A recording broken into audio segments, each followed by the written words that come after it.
Guys my first blog और मेरे first blog में आप लोगों का स्वागत है। और गाइज मैं सुबह सुबह उठा हूँ तो मुंह धोकर मैं आ गया इधर घूमने। हरी भरी मौसम कितना अच्छा लग रहा है, बहुत ही अच्छा लग रहा है इधर देखो।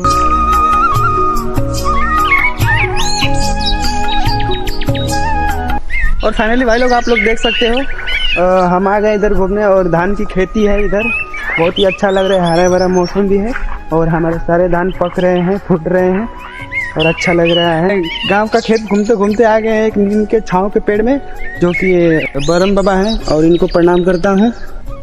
और आओ दिखाता हूँ आप लोगों को, मैं इस पेड़ पे चढ़कर मैं दातून तोड़ूंगा। आओ दिखते हैं कैसे चढ़ता हूँ। नहीं भाई लोग बहुत ही डर लग रहा है, मैं इतना ऊपर चढ़ गया हूँ नीम पे और दातून तोड़ने के लिए। देख सकते हो यहाँ से कितना नीचे है, कितना खाई है। और वीडियो में बन रहे देखते हैं कौन सी दातून अच्छी लगती है, उसको तोड़ूंगा अभी मैं। तो फाइनली भाई लोग मैं दातून तोड़ के ले चुका हूँ हाथ में और चलते हैं इधर आप लोगों को और दिखाता हूँ सुबह सुबह। गजब का बहुत ही ज़्यादा लाइट है भाई। मिलते हैं नेक्स्ट वीडियो में, तब तक के लिए बाय बाय।